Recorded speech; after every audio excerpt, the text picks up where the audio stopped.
Pode tomar seu assento. Deus tem um motivo dele trabalhar do jeito que ele quer, da forma que ele quer, onde ele quer, com quem que ele quer, porque ele é Deus. Se não teve louvor de uma forma, teve de outra, porque Deus tinha um propósito. Eu creio que cada oração que foi direcionada foi porque Deus preparou esse momento. A Bíblia diz que nada sai da soberania de Deus. Nesse dia que Deus preparou especial, eu vou querer estar falando sobre isso. Um Deus soberano que trabalha com a humanidade. Aleluia. Deus, nós sabemos que Ele tem os atributos dele: onisciência, onipresença e onipotente. Um Deus que pode tudo, sabe tudo e vê tudo. E alguma vez, talvez você já viu alguém falar que existem pessoas que não tem jeito, não vai dar nada, aquilo lá, nem Deus transforma a vida dela. Eu já escutei pessoas falando isso, que nem Deus para aquela pessoa tem jeito. Pessoas talvez, no ponto de vista de alguns, inalcançável, que não tem salvação.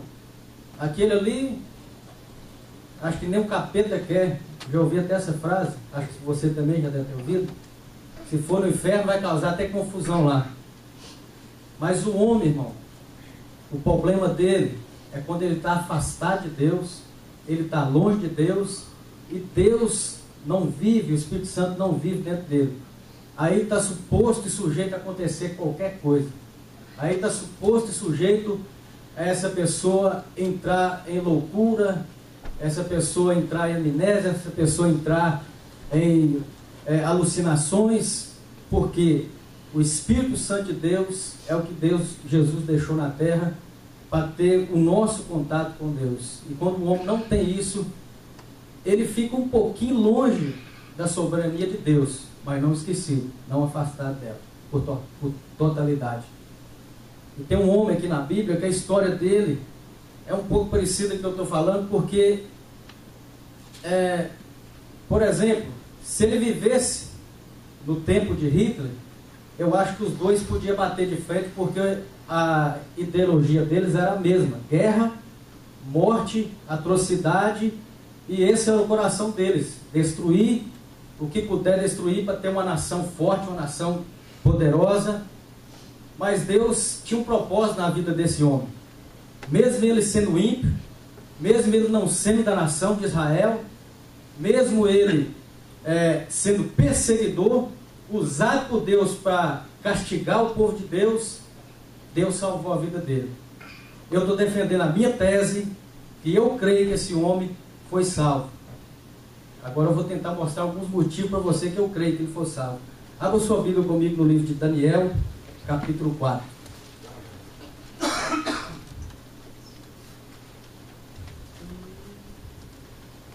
Amém? Se você quiser se sentir confortável, ficar de pé, em reverência à palavra de Deus, mas se você não puder, pode ficar sentado. Amém? Eu quero fazer a leitura a partir do versículo 28 até o 37. Vai ser um pouquinho longa a leitura, mas eu preciso ler essa parte aqui. Amém? Amém. Todos encontraram? Todas essas coisas sobreveio ao rei Nabucodonosor ao cabo de 12 meses, passeando sobre o palácio real da cidade de Babilônia. Falou o rei e disse: não é esta a grande Babilônia que eu edifiquei para a casa real com o meu grandioso poder e para a glória da minha majestade? Falava ainda o rei quando desceu uma voz do céu: a ti se diz, ó rei Nabucodonosor, já passou o reino de ti.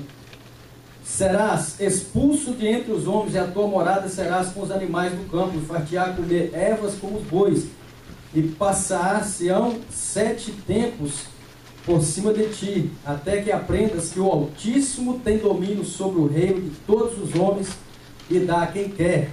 No mesmo instante se cumpriu a palavra sobre Nabucodonosor, que foi expulso de entre os homens e passou a comer erva. como os bois, e o seu corpo foi molhado do orvalho do céu, até que lhe crescesse os cabelos como as penas de águia, e as suas unhas como as aves do céu. Mas ao fim daqueles dias, eu, Nabucodonosor, levantei os olhos ao céu, tornei-me a ver o entendimento, e eu bendisse o Altíssimo, e louvei e glorifiquei o que vive para sempre, cujo domínio é sempre eterno, cujo reino é de geração a geração. Todos os moradores da terra são por ele reputados em nada, e segundo a sua vontade ele opera com o exército do céu aos moradores da terra. Não há quem lhe possa deter a mão, nem lhe dizer: que fazes?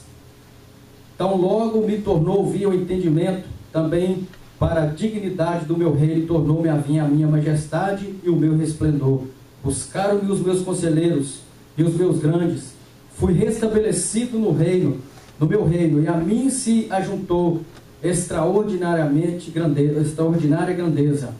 Agora, pois, eu, Nabucodonosor, louvo, exalto e glorifico ao Rei do céu, porque todas as suas obras são verdadeiras, e os seus caminhos justos, e pode humilhar os que andam na soberba. Amém? Se assente. Todos, eu acho que aqui já escutou a falar desse rei chamado Nabucodonosor. No tempo onde o povo de Deus estava em crise espiritual, esse homem foi usado como um instrumento para levar o povo cativo à Babilônia. E o livro de Jeremias, depois você pode ler, você vai encontrar muita coisa, porque Jeremias era um profeta contemporâneo dessa época, e também ele viveu um pouco desse período, conheceu também a história do rei Nabucodonosor. Esse homem, irmãos, a história conta que ele, na época, ele foi o maior império que existiu ali naquela região. Ele pegou a cidade de Babilônia de uma forma, mas ele fez uma reestruturada, ele reconstruiu a cidade 3 vezes durante o seu reinado. Eu anotei algumas coisas aqui, para a gente ver. A cidade era a cidade mais conhecida do mundo antigo. Ele fez 25 portões de bronze, uma estátua ao deus dele que chamava Marduk, de 22 toneladas de ouro puro. Ele construiu 953 templos, 384 pequenos santuários, altares em diversos lugares dentro da Babilônia, 3 palácios com jardins suspensos, que na época a Babilônia era uma das 7 maravilhas do mundo. No tempo antigo, a Babilônia foi uma das 7 maravilhas do mundo, porque ele conseguiu fazer uma arquitetura muito difícil para aquela época. Além da cidade ser muito bonita, muito famosa, ela tinha ali os jardins suspensos, como que fossem os decks, assim, umas varandas, e tinha um jardim muito bonito ali, que muitas pessoas do mundo iam lá para ver. E esse rei, ele foi crescendo, porque venceu vários exércitos, várias cidades, várias guerras, e ele se tornou um rei muito poderoso, famoso, e aquilo foi subindo dentro dele um ego, aquilo foi subindo dentro dele uma soberba, uma prepotência, que ele foi se achando que ele era um homem muito poderoso. Ele chegou no ápice que podia chegar uma pessoa naquela época, e ele começou a pensar que ele já estava se tornando um Deus. E nós vamos ver que no capítulo 1 de Daniel, a gente vê que ele está introduzindo os cativos para dentro do rei de Babilônia. Ele pega alguns jovens, como a gente conhece a história do capítulo 1, Daniel, Misaías, Arias, que é Sadraque, Mesaque, Abidnego e Beltesazar, que é o nome que ele deu para Daniel. E esses jovens, eles foram referência na vida desse homem. Esses jovens, eles foram influência na vida desse rei. Para nós entendermos melhor, depois na sua casa, você vai lá em Jeremias, capítulo 7, versículo 6. Porque Deus, quando tem um propósito na vida do homem, Deus ele manifesta esse propósito, ele revela esse propósito. E a Bíblia fala, e Deus chama Nabucodonosor de meu servo. E eu usarei Nabucodonosor, o meu servo, para castigar o meu povo. Parece uma loucura de Deus, mas Deus tratando com a vida do ímpio para tratar com o povo dele. E no capítulo 1, Nós vemos ali aquele testemunho que aquele jovem dá, aquela conduta de vida que eles têm, e aquilo chegou ao ouvido do rei com certeza, mas eles foram fiéis ali, não se contaminaram com o manjar do rei, e o rei começou a ver que havia algo diferente na vida daquele jovem.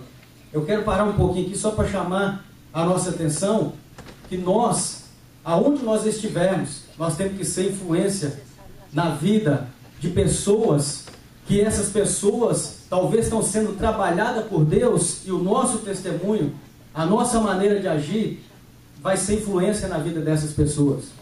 Por exemplo, por que Naamã foi curado?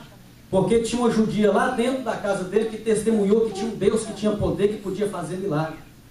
Muitas pessoas talvez estão passando por situações e problemas na vida dele, que só precisa de ouvir da sua boca. Eles têm um Deus que faz milagre, tem um Deus que opera, tem um Deus que mudou minha vida, tem um Deus que faz, tem um Deus que é o Deus do impossível.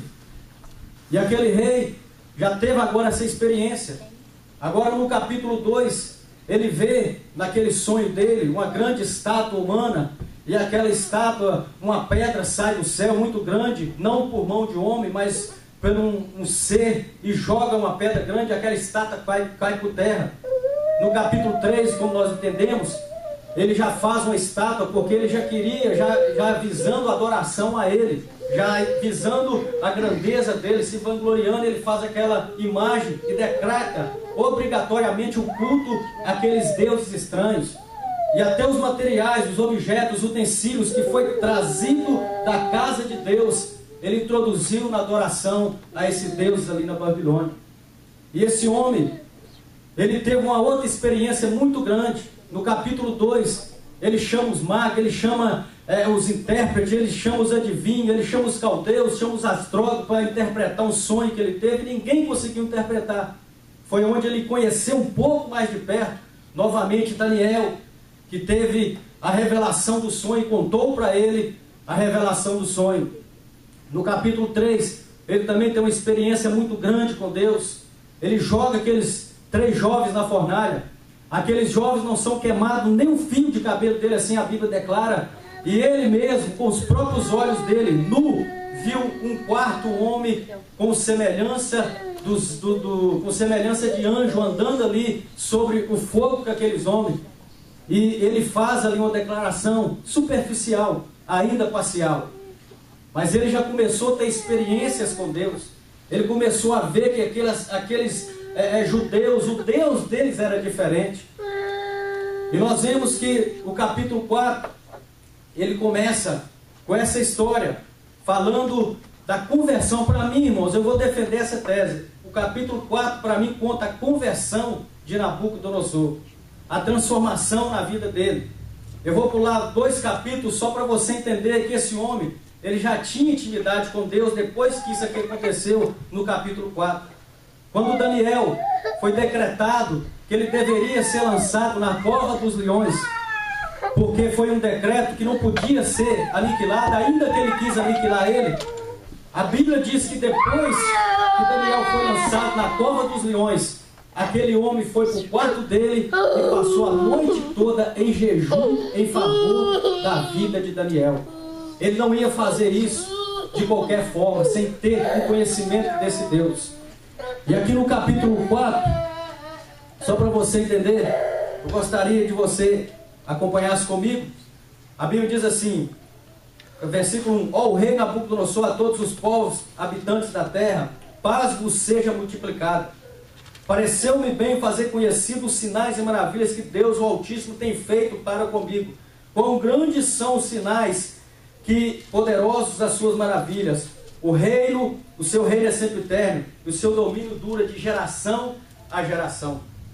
Esse homem, irmãos, era um homem que ele estava vivendo um momento difícil na vida dele.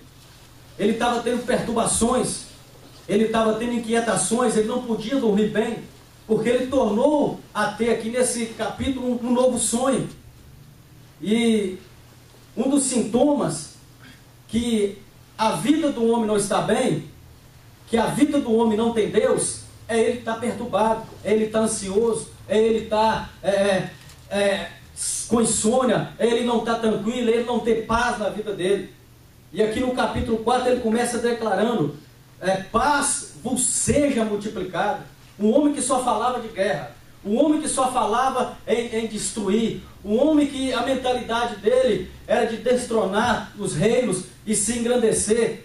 Agora ele está tendo paz na vida dele. Ele próprio, pessoalmente, alguns escritores, alguns historiadores, eles falam que essa parte aqui, ela foi tirada de um dos manuscritos que foi achado, quando acharam alguns dos escritos bíblicos, e foi achado também nos documentos babilônicos, nas crônicas babilônicas, o próximo rei, que foi o seu sucessor, um rei chamado Nabonido, que escreveu sobre esse acontecimento da vida de Nabucodonosor.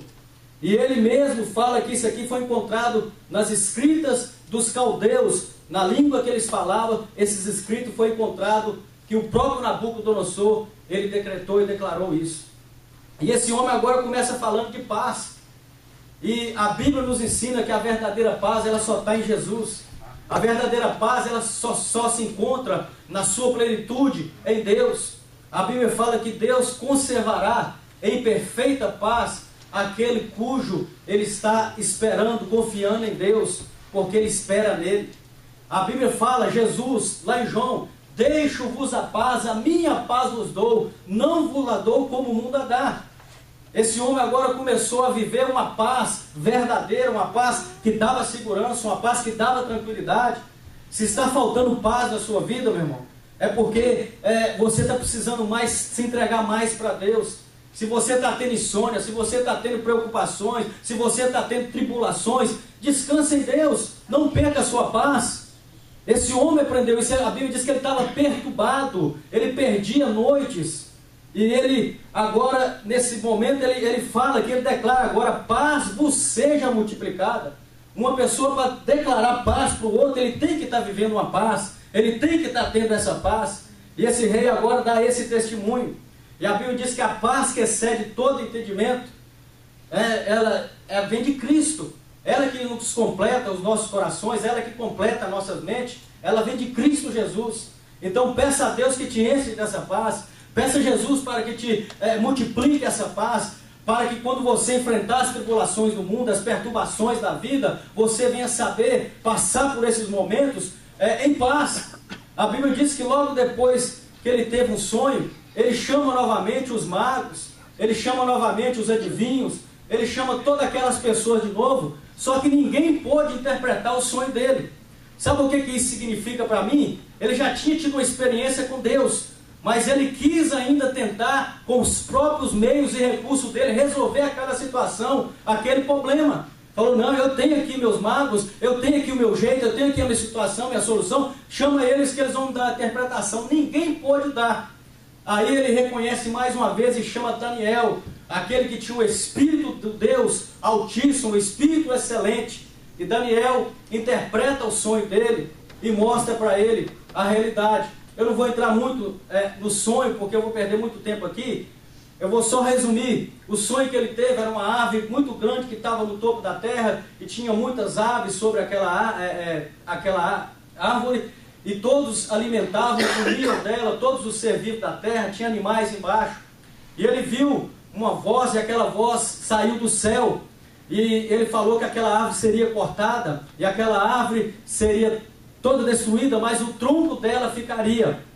E Daniel chega e interpreta o sonho, falando, olha, rei Nabucodonosor, eu queria que isso fosse para os seus inimigos, eu queria que isso acontecesse com os outros povos, mas infelizmente isso vai acontecer com você.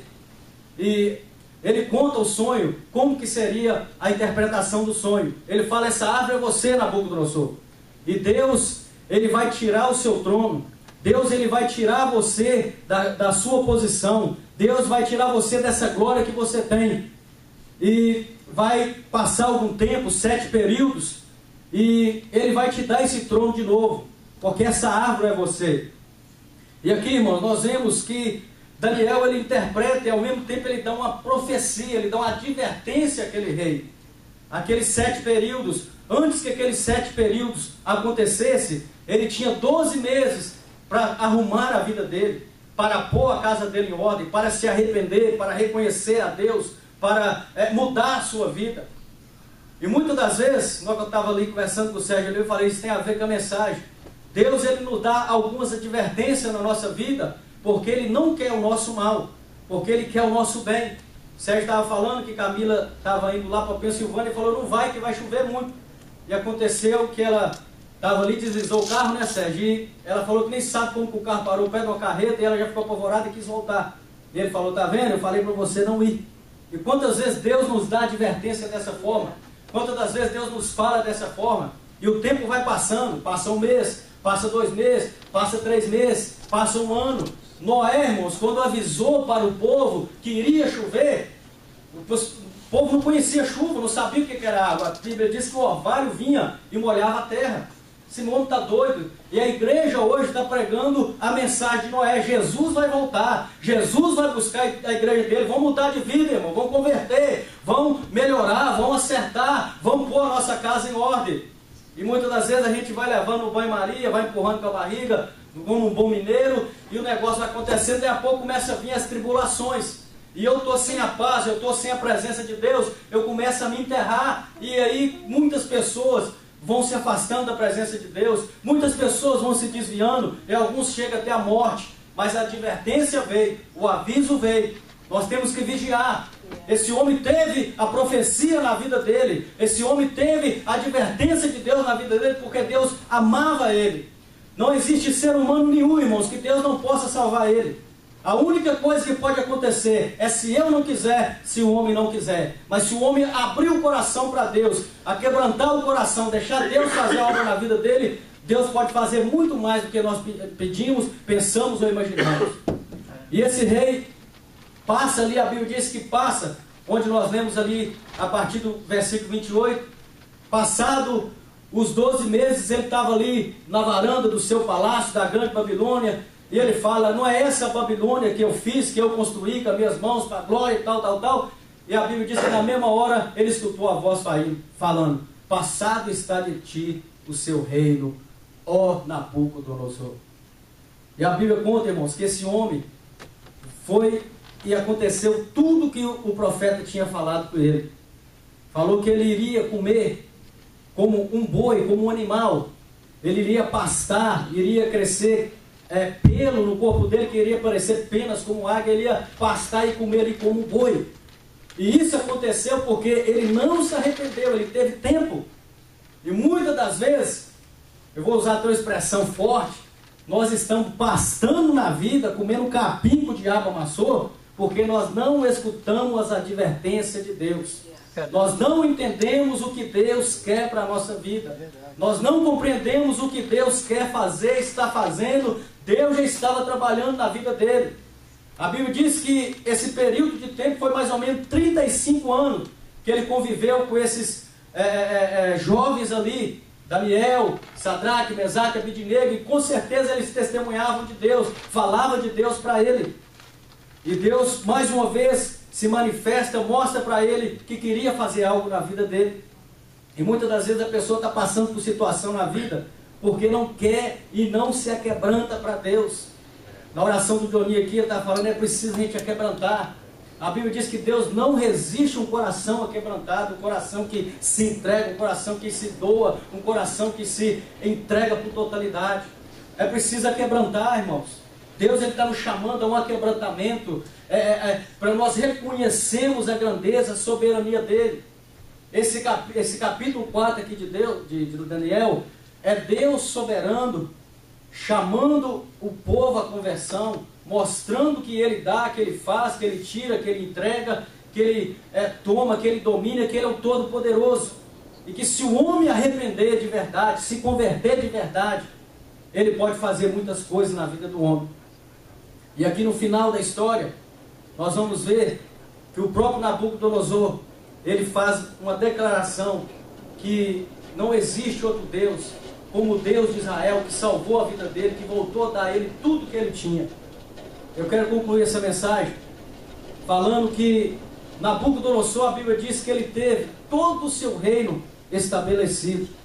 Ele teve tudo de volta para a vida dele. Agora nós temos algo muito mais valoroso do que Nabucodonosor. Nabucodonosor, ele ganhou novamente o seu reino de volta. Nós não. Nós ganhamos um sacrifício que Deus fez lá na cruz do Calvário. Aleluia! Esse é o maior tesouro que nós podemos ter, guardar e conservar ele. A Bíblia diz que Nabucodonosor teve tudo de volta. Adão perdeu tudo que ele tinha ganhado de Deus ali no paraíso. Então Deus tornou-nos a mudar tudo de novo. Eu acho que o mais principal que Ele nos deu é o direito da vida eterna. Mas para isso é preciso arrependimento. Para isso é preciso nós aceitarmos as advertências dEle. Para isso é preciso nós entendermos o processo, o plano dEle em nossa vida, da forma que Ele está trabalhando em nossas vidas. Amém? Amém? Se coloque de pé. Vamos orar ao nosso Deus. Esse Deus que trabalha na vida do ser humano, que não tem nada impossível, que não tem pessoas. Talvez você que está aqui pense que tem um familiar seu que não tem jeito para a vida dele. Você mesmo pensa que ele não vai converter. Deus está trabalhando na vida dele, meu irmão.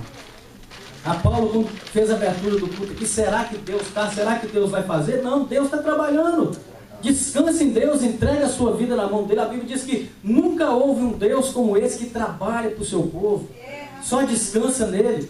Ele trabalhou ali na vida daquele homem ímpio. Ele está trabalhando na vida de muitos ímpios aí. É só nós darmos um bom testemunho. É só nós termos influência na vida dessas pessoas. É só nós sermos como Daniel. Homens que não se contaminam com esse mundo. Homens que fazem a diferença onde nós estivermos. E Deus vai fazer a diferença na vida dos ímpios. Vai salvar vidas através da nossa vida. Como Ele fez aqui na vida desse rei. Mas para isso também nós precisamos estar com nossos ouvidos abertos. As advertências de Deus, vigiar, preparar a nossa vida, arrumar a nossa casa. Ele deu uma advertência para o rei Ezequias. Ezequias, põe a sua casa em ordem, porque senão, vai morrer. A Bíblia diz que Ezequias obedeceu a Deus e Deus acrescentou na vida dele 15 anos. E é o que Deus quer fazer na nossa vida, Ele quer acrescentar, Ele quer aumentar, Ele quer trabalhar, Ele quer cumprir aquilo que Ele fez na nossa vida. Amém? Sérgio, solta essa música, por favor. Você possa reconhecer que para Ele e por Ele e todas as coisas vem dele.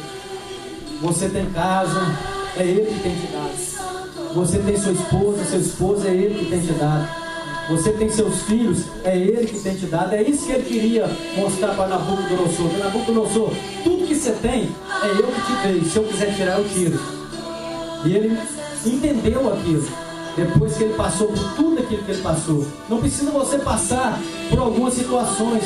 É só você reconhecer a Deus e quebrantar e adorar Ele. Falar: Deus, obrigado pela minha família. Obrigado pela minha saúde. Obrigado, meu Deus, pelo carro que eu ando. Obrigado pelo meu trabalho. Obrigado pelos meus amigos. Obrigado pela igreja que eu congrego. Obrigado pelo meu pastor. Obrigado, meu Deus, porque o Senhor tem me dado livramento. Obrigado, meu Deus, porque o Senhor é soberano. O Senhor tem trabalhado na minha vida. O Senhor tem salvado a minha vida. O Senhor tem transformado a minha vida. O Senhor tem mais para mim. O Senhor tem projetos. O Senhor tem planos para a minha vida, para os meus filhos, para a igreja, para toda essa terra. Você precisa reconhecer somente. Reconheça que Ele é Deus, que Ele está trabalhando, que Ele não para, que Ele, quando você está dormindo, Ele está fazendo com que você venha ter o sustento do amanhã. Reconheça Ele em todos os seus caminhos e Ele endireitará a tua vereda. Conheçamos e prossigamos em conhecer o Senhor a cada dia mais. Se aprofunda no conhecimento com Deus.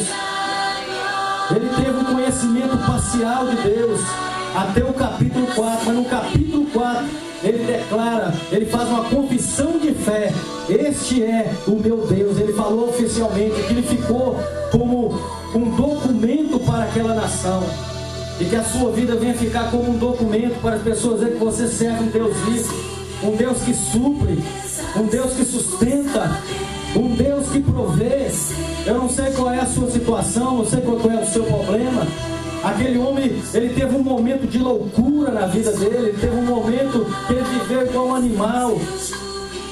Eu não sei qual é o problema que talvez tenha feito você perder até mesmo a sua forma de agir natural, normal. Que as pessoas estão vendo até o jeito de você falar ou agir.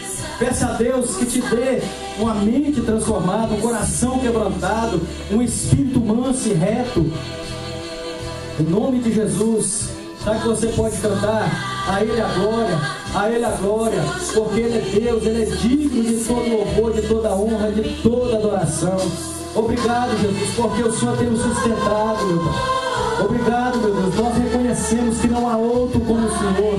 Nós declaramos, meu Pai, o Senhor é o nosso Rei, é o Rei dos Reis, o Senhor dos Senhores, é o nosso Salvador, o nosso Libertador, é aquele que nos cura. Meu Deus, vai curando nessa noite, meu Pai, a tua igreja, fisicamente falando.